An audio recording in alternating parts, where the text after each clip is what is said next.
Terima kasih. Bismillahirrahmanirrahim. Assalamualaikum warahmatullahi wabarakatuh. Salam reformasi. Datuk Yang di-Pertua, tahniah kerana dipilih sekali lagi.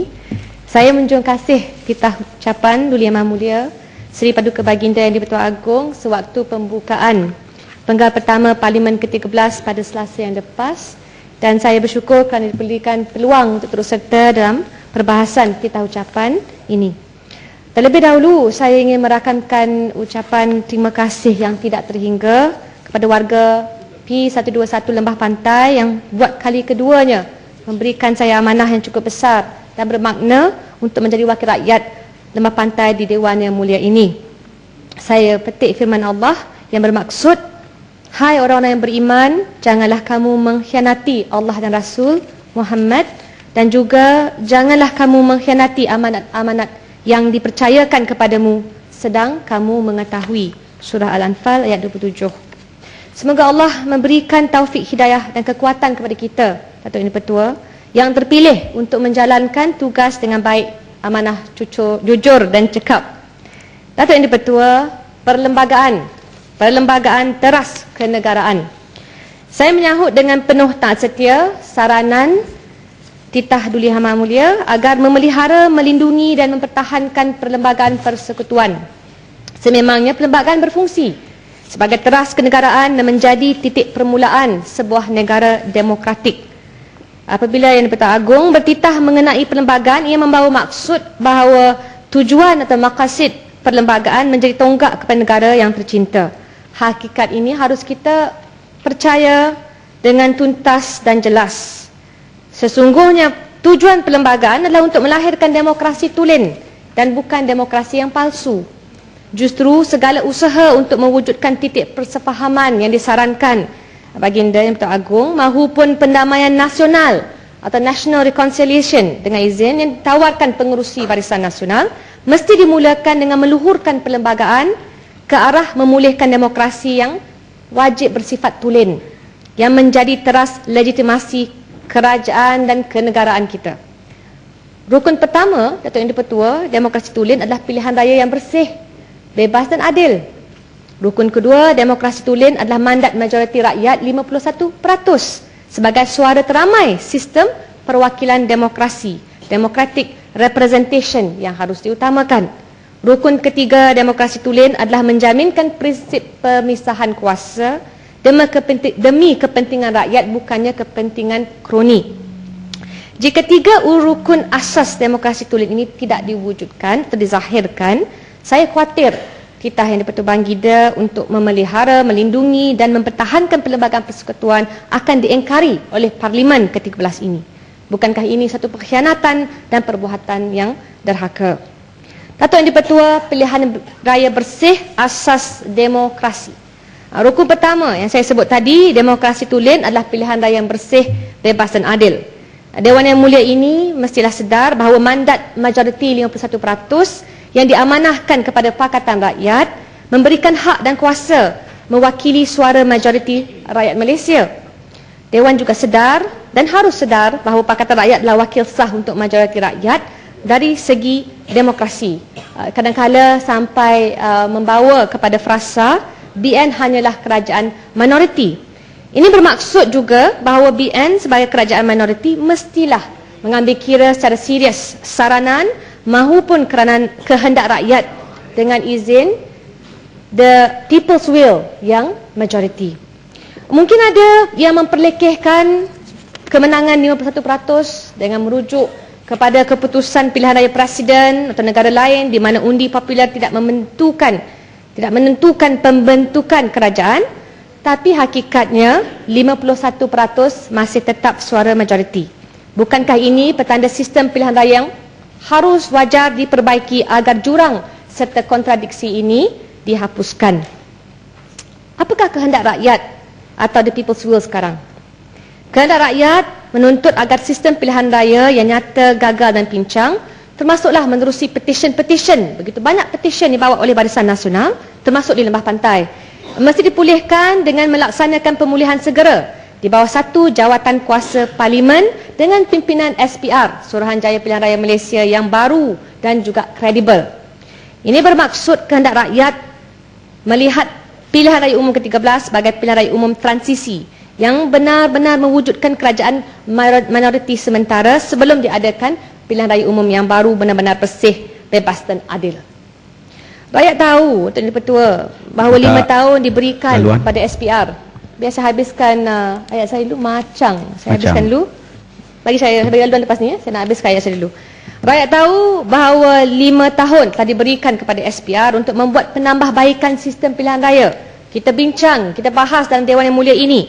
Suara rakyat seperti NGO-NGO, mewakili bersih, jawatan kuasa terpilih Parlimen pada tahun 2011, ditolak dengan alasan-alasan yang tidak munasabah, yang lebih meruncing, yang dilaksanakan pun lebih teruk daripada melepaskan batuk di tangga. Kepincangan SPR ini terbukti apabila dawat kekal yang dijamin tidak dapat dibasuh 7 hari, terus hilang dalam 7 minit bagi setengah-setengah individu lah. Saya rujuk kepada kenyataan Datuk Kamarudin Baria, Setiausaha SPR, 28 April 2013. Untuk pengundian awal ini, katanya Datuk ini Petua, pengundi-pengundi akan dicalit dawat kekal pada jari telunjuk sebelah tangan kiri. Dawat kekal ini berbeza warnanya berbanding dengan pengundian biasa dan akan melekat pada jari selama 7 hari. Percanggahan atau kontradiksi isu dawat kekal terus menebal apabila kemudiannya Menteri Kesihatan Datuk Seri Dr. S. Subramanian mengakui tidak pernah diminta oleh SPR sebarang laporan untuk mengurangkan bahan kimia silver nitrate. Saya dapat laporan kejap kata 1%, kejap kata 2%, kejap kata 3% silver nitrate. Semua disebut dan Kementerian Kesihatan, menterinya sendiri menyatakan SPR tidak pernah meminta Kementerian Kesihatan untuk mengurangkan bahan kimia silver nitrate atas alasan kesihatan. Jadi gambaran yang diberikan kepada rakyat bahawa dawat kekal mengandungi bahan kimia silver nitrate yang diperlukan untuk kekal di jari selama 7 hari diteruskan dengan taklimat alasan salahnya apa? Lupa goncang 30 saat. Dia kena goncang 30 saat baru dia melekat. Itu alasan yang diberikan kepada saya dan YB daripada Batu semasa kami melawat Timbalan Setiausaha SPR 2 hari sebelum pilihan raya. Jadi nyata sekali kesemua kenyataan sidang media dan taklimat mengenai kesahihan dawat kekal adalah palsu apabila semalam Menteri baru kita Datuk Seri Syahidan Kasim menjawab ahli Parlimen segambut tiada kandungan bahan-bahan kimia digunakan dalam dawat tersebut. Sebaliknya ia digantikan dengan penggunaan bahan-bahan pewarna makanan yang diluluskan. Jadi perbuatan mengelirukan mengenai dawat kekal memenuhi keperluan seperti yang digazet ini adalah satu false claim atau kenyataan palsu yang memiliki unsur jenayah fraud atau penipuan. Jadi kita akan teruskan ya bila berlaku pengkhianatan terhadap pelaksanaan rukun pilihan raya sebegini tidak memadai, Datuk ini Petua, dengan peletakan jawatan in toto pimpinan SPR, kita akan menyaman 8 pimpinan utama SPR kena gagal dan menipu dalam pelaksanaan dawat kekal ini. Kalau boleh saya nak bagi laluan pada Macang. Ya, Macang. Sila. Terima kasih Petua, terima kasih Lembah Pantai. Yang berhormat Lembah Pantai tadi ada menyebut soal kerajaan minoriti. Saya balik kepada fakta tahun 2004 iaitu pilihan raya umum yang ke-11 di Kelantan. Pada waktu itu Barisan Nasional mendapat undi 265,300 undi dan Pakatan Rakyat Pembangkang mendapat 250,632 undi. Berarti ada lebihan kepada Barisan Nasional. Undinya ialah 14,668. Adakah yang berhormat Lembah Pantai bersetuju kalau saya mengatakan bahawasanya pada waktu itu pilihan raya umum yang ke-11 kerajaan negeri Kelantan juga adalah kerajaan minoriti? Terima kasih. Terima kasih Yang Berhormat Macang. Kalau begitu saya fikir bila kita lihat ya kerajaan pusat yang seringkali memberi arahan dan juga mencuba sedaya upaya untuk mengambil merampas hak kerajaan negeri Kelantan, mungkin ia kerana kerajaan pusat merasakan mereka lah kerajaan majoriti. Dan pada saya di sini bila saya bangkitkan isu apa? Isu mendengar, mengambil kira saranan-saranan termasuklah oleh mereka yang dipilih di peringkat negeri. Jadi kalau kerajaan sekarang yang dikira sebagai Perdana Menteri, Ahli Parlimen Pekan, walaupun hakikatnya mendapat undi minoriti, dengan itulah lebih-lebih lagi harus mengambil kira saranan dan juga cadangan semua pembaik pulihan untuk memperbaiki asas-asas demokrasi di sini. Tak laluan. Saya nak teruskan ya, terima kasih. Saya tak bagi laluan. Dia usaha Datuk Yang Dipertua mengalih pandangan serta memperkecilkan unsur dakwat kekal sebagai satu elemen utama kesahihan proses pilihan raya seperti yang dinyatakan oleh Menteri Wilayah Persekutuan. Bahawa dakwat kekal tak penting, Malaysia ni bukan negara ketiga, sekaligus menunjukkan bahawa logik kalau negara dah maju, sudah tentu sistem pilihan raya kita patut bersih, bebas dan adil. Di India tak pernah ada kontroversi penggunaan dakwat kekal. 3 bulan tahannya. Kita 7 hari pun tak kekal. Dan pada saya, kerana itulah, adalah beberapa jam, ada banyak individu, dia berbeza mengikut individu seperti yang disebut. Oleh demikian, yang lebih utama adalah kegagalan fungsi penggunaan dakwat kekal sebagai satu elemen penting dalam proses pilihan raya secara langsung menjadikan pilihan raya umum ke-13 itu defektif, kemungkinan tidak sah kerana kes akan berlangsung di mahkamah. Dan ini merupakan pengkhianatan besar Suruhanjaya Pilihan Raya Malaysia kepada rakyat Malaysia, menderhakai titah Yang di-Pertua Baginda Yang Tuan Agong agar perlembagaan itu wajib dipertahankan.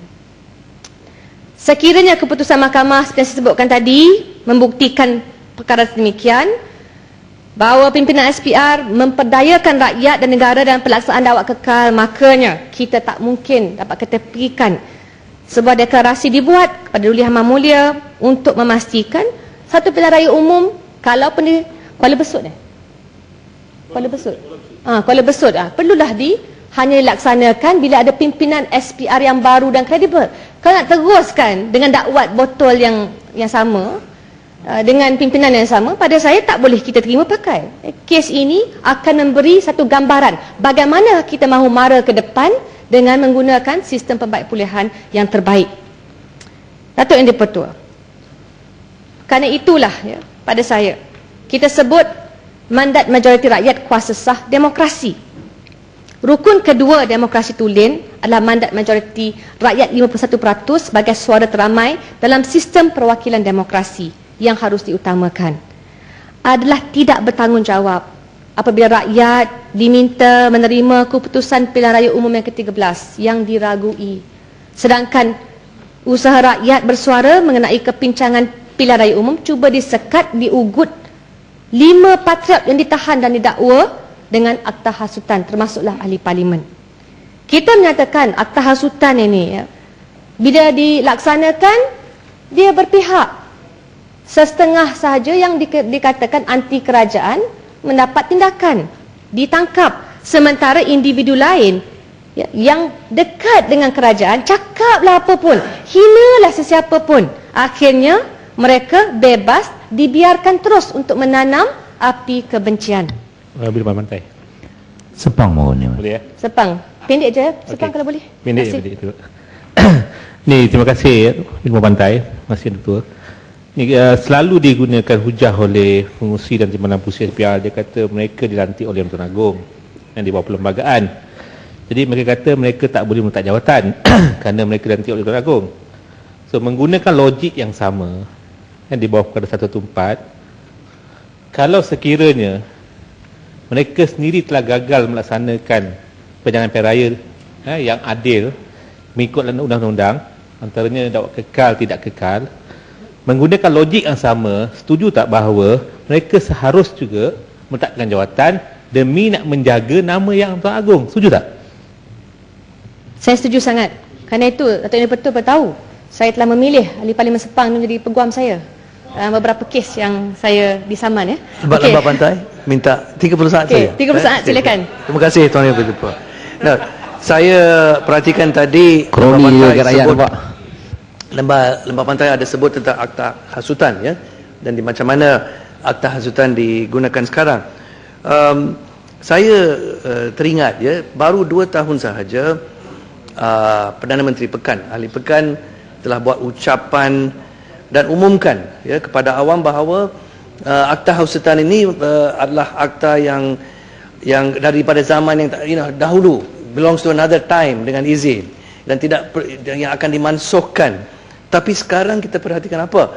Kita perhatikan akta yang dikatakan sudah kuno, sudah tak boleh pakai lagi, sekarang dipakai terlalu gairah dan secara berpihak. Apakah pandangan Lembah Pantai? Terima kasih Yang Berhormat Subang. Macam dah baca teks saya. Sebenarnya saya baru nak kata